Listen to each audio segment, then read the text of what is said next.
What? I didn't book a plane ticket for you. Isn't it obvious? This is a family vacation. That old lady should go home and clean.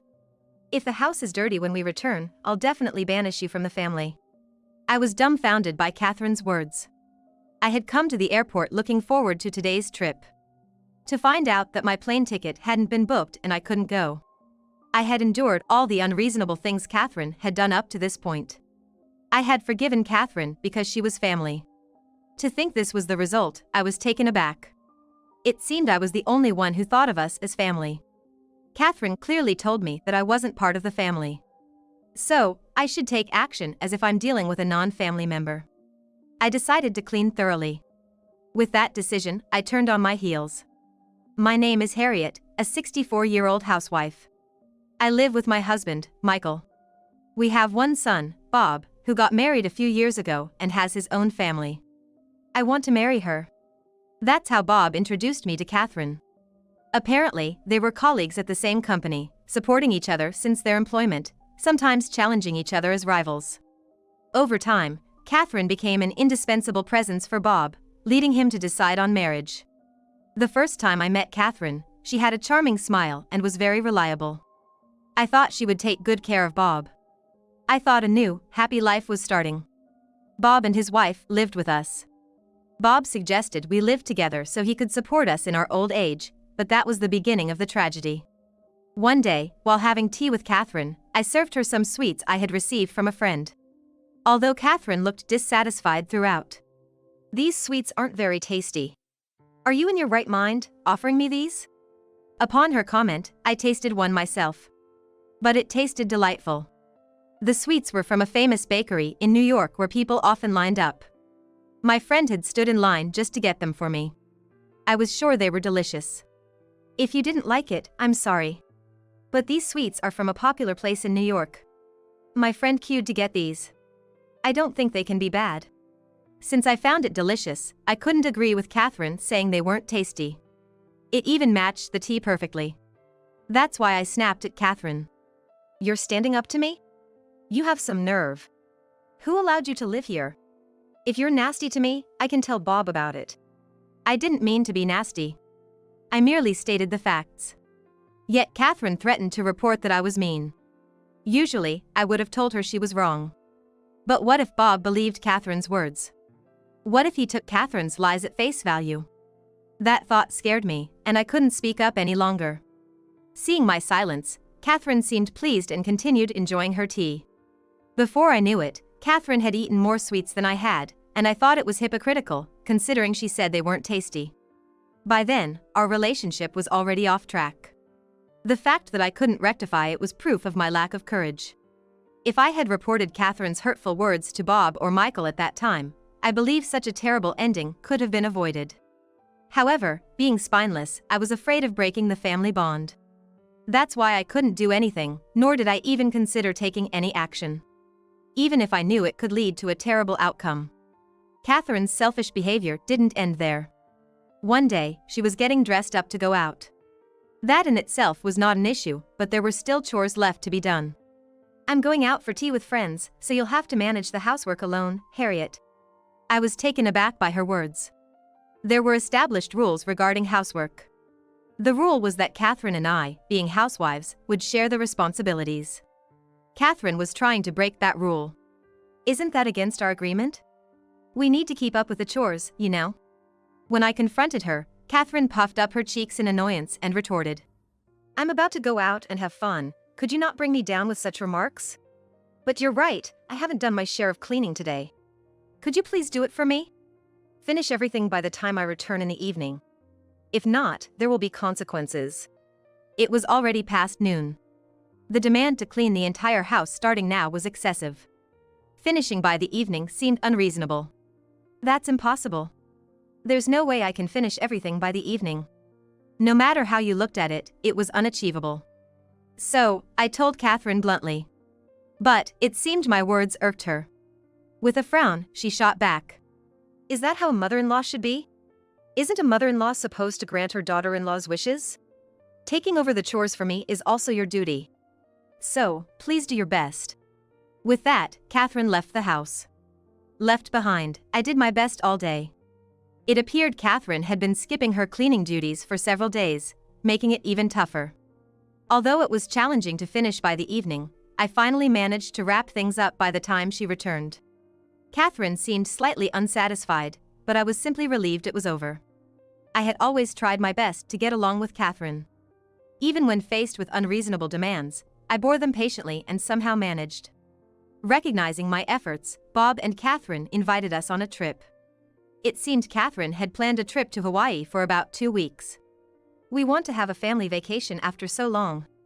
We'll cover the expenses, what do you think? Upon hearing Catherine's words, I felt a sense of relief, thinking she finally appreciated my efforts. We quickly agreed to the trip and started preparing for our departure. And on the day of the trip, we came to the airport with Bob and Catherine. After checking our boarding gate, we had a moment to chat. We're looking forward to the trip. Let's make the most of it, I said, reaching out to Bob and Catherine. In my excitement, I was beaming. I was certainly thrilled about traveling overseas, but more importantly, I was happy that Catherine had planned the trip. I was confident it would be a wonderful journey. While in this buoyant mood, Catherine suddenly burst out laughing. Had I said something funny? As I tilted my head in confusion, Catherine dropped a bombshell. What? I didn't book a flight for you, Harriet. It's a family trip after all. Why don't you go back and clean the house? If the house is dirty when we come back, you'll surely be banished from the family. My eyes widened at Catherine's words. How could she not have booked a flight for me when it was supposed to be a family trip? Wasn't this supposed to be a trip for the family? No, Catherine had deliberately excluded me. All because she found me annoying or saw me as an adversary. I was flooded with a feeling of outrage. So, I hatched a plan to give Catherine a taste of her own medicine. All right, then. I'll head back. Don't worry, I'll clean the house just as you asked, I declared firmly. Bob and Michael seemed anxious amid the icy tension between Catherine and me. I'd always kept my feelings to myself and endured in silence. But that was about to end. I did as Catherine said, turned on my heel, and left the airport. But it's not like I was giving up. I had a plan up my sleeve. And that plan required me to return home. Once there, I began cleaning as she had instructed. But this time, I went above and beyond the usual cleaning. Throughout the day, I made various arrangements. First, I booked an extended stay hotel. Then, I hired a service to move all my furniture to this new place. Once everything was shifted, I gave my old home a thorough cleaning. I vacuumed, mopped, and even re-waxed the floors. If I was gonna clean, I was gonna make it spotless. With the cleaning done, I left my house and moved into the extended stay hotel. The next day, I visited a real estate agent. I decided to demolish my house and sell just the land. After finalizing the paperwork, I learned it would take about a week to level the house. Since Catherine and the others would be back in 2 weeks, that wouldn't be a problem. As my old home was being reduced to rubble, I lived in the extended stay hotel. A week later, I was informed that the house had been successfully demolished. I visited the site and found it was completely cleared. There was no trace of the house I once called home. It was a bittersweet moment, but the satisfaction I felt was immense. Now everything was set for my revenge. All I had to do was wait and see how Catherine would react. With 1 week left before they returned, I continued my search for a new home. And then the day arrived when Catherine and the family were due to come back. By then, I had found a few potential new homes and was just waiting to discuss them with Michael. While I was relaxing at home, my phone blared with an incoming call. I had a hunch who it was, but I checked to be sure. It was Catherine. Hello? What seems to be the matter? Honestly, I wasn't eager to talk, but I was curious to hear her reaction to my handiwork. Catherine's voice, laden with panic and accusation, blared through the phone. This isn't a what seems to be the matter situation. Where are you right now? The house is a mess. Get here as soon as possible. It seems that Catherine and the family have already reached home. And seeing the plot of land where our house used to be, they probably wanted to clarify the situation with me. I just cleaned up like you asked. What's so bad about that? Did I do something wrong? Yes, all I did was clean. She had warned me about leaving the house dirty, so I cleaned it thoroughly until not a trace was left. Yet, she's reacting like this. I find it quite unfair. I know I asked you to clean, but not like this. Are you out of your mind? Everything's gone. We can't even live here now. True, it'd be impossible to live there as it is now. All that remains is an empty plot of land. And that land is already listed with the realtor, so it's not even ours anymore. Well, you said to clean. If you're unhappy with what I did, why not buy the land and build a new house? Though I doubt you guys, who relied on us for a living, could afford to do that. The truth is, the reason we lived together wasn't just out of concern for our old age. Bob and Catherine were struggling financially. Bob's salary wasn't enough. Due to the economic downturn. They were managing well until Catherine quit her job. But after that, Bob's salary was significantly reduced due to the recession. Because of this, Bob found it difficult to even live on his own salary. Bob had approached Catherine several times, asking her to find work. But she insisted on being a full-time homemaker, saying it was her dream. With no other options, Bob turned to me for help. When I heard about their situation, I immediately suggested we move in together. Living together would lighten their burden, especially with the $2,100 monthly mortgage I was covering. To be honest, money wasn't an issue for me. With the condition that they'd use this time to get back on their feet, we decided to cover all their living expenses. That was the real reason behind our cohabitation. What? I had no idea about this. I thought you were just living on a pension. It's true that the average person couldn't do what I did. $2,100 a month is quite a lot of money, and if you're paying that every month, only someone with significant financial leeway can handle it. Not to mention, I was covering the living expenses of my eldest son and his wife. That sum must have been pretty significant. But I could afford it. Because, in fact, my family has been running that famous international business conglomerate. My nephew has taken over now. Remember when my father passed away last year? We have more money than we can use. Yes, my family has been leading this famous international business conglomerate for generations. So, we're essentially from a wealthy lineage. I've had a considerable amount of money ever since I was born, and I inherited a vast fortune from my father who passed away last year. What? Why didn't you tell us? We're family. Hearing about my affluent background, Catherine was clearly flustered and upset. Why didn't I tell? Because we're not really family. After all the times she belittled me, and then as soon as she realized my status, she changed her attitude completely. It was incredibly selfish and infuriating. Well, that doesn't matter now. But I want to take Michael and Bob with me. I'll come pick them up.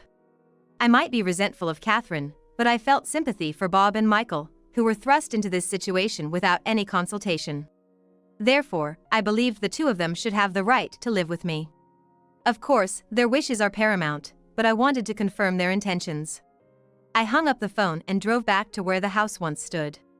When I arrived, Catherine and the others were waiting. As I said, "Sorry for the wait." Catherine approached me. Please, forgive me. I now understand how powerful you are. Let's continue living together, after all, aren't we family? It's a bit harsh to abandon us over something like this, isn't it? Who was it that said we weren't family? She previously asserted that we weren't family and excluded me. Now, she's suddenly claiming we are family just to protect herself. Weren't you the one who said we aren't family? You didn't book a flight for me. Didn't you exclude me from the family trip because we aren't family? Catherine had clearly stated that we weren't family. That's why she didn't book the flight. Now, she's trying to flip the script, which feels incredibly deceitful. But it was just a prank. Don't you think you're overreacting? I wasn't serious. Just a prank? When the family trip was proposed, I felt so relieved. I thought all the terrible actions Catherine took could be forgiven. But that trust was broken. She betrayed me. To dismiss it as a mere prank is something I couldn't accept. Sorry, Catherine, but I can never forgive you. No matter how much you apologize, even if it was a prank, never. So please, give it up. I made it clear. I really can't take it anymore. Up until now, I've tried so hard to consider Catherine as family. Even when household chores were pushed onto me, I justified it because we were family. Even when complaints were made about things I did, I tried to stay positive, thinking she was just trying to connect.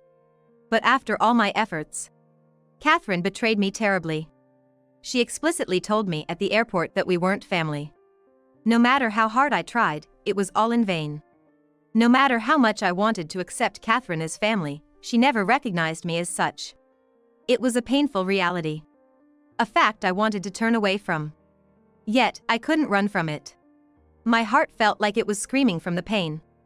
I've done my best up until now, trying to live together, hand in hand, as a family. I tried to accept Catherine. But I can't do it anymore. So please give up. I firmly told her this. Upon hearing those words, Catherine drooped down, saying, "Why?" and slumped to the ground. Bob, looking worried, called out, "Catherine." But she didn't respond. To be honest, I thought it might be a nuisance to the neighbors. Still, I had no intention of dealing with Catherine any longer, so I decided to leave her behind. After confirming with Michael and Bob, both wanted to come with me. So, as I got the two into the car to head to a temporary apartment, Catherine, who had been in a daze, rushed over, desperately clinging to me, saying, "Please don't abandon me. I can't cope without you. If you leave me like this, Despite her plea, my mind was made up. I had no intention of taking Catherine with us. "I'm sorry, but please give up. The only ones I want to live with are Michael and Bob. You're not family, so it's absurd to live together, isn't it? It's absurd to support or live with someone who isn't family. Up until now, I've supported her because she was family. But if she's not family, it's a different story. There's no reason for me to go out of my way for Catherine anymore." Ignoring Catherine, I drove off. She was crying throughout. But it was a fate she brought upon herself. After that, the couple, Bob and Catherine, decided to divorce. Bob initiated the divorce, and as expected, Catherine resisted. However, once Bob hired a lawyer for the divorce proceedings, it was discovered that Catherine had been misusing household funds. The divorce went through smoothly. Of course, the misused money was demanded as compensation. Upon investigation, it was found Catherine couldn't pay back the misused funds. But Bob, showing no intention of forgiveness, demanded payment. Catherine tried to return to her parents' home, but Bob had already informed them of her reckless actions, and they were furious. She was apparently kicked out. Now, she lives alone, working day and night, trying to pay off her debts. Meanwhile, the three of us are living happily. We moved to a new home after discussing it together and are now enjoying a peaceful life. The problem with Catherine escalated more than I had imagined. The fact that I couldn't go on the family trip still lingers a bit. To make up for it, Bob planned another trip to Hawaii for us. I want to travel as much as I can while I'm still able-bodied. I can't thank Bob enough for understanding my wishes. From now on, I want to support Bob as much as possible to get his life back on track.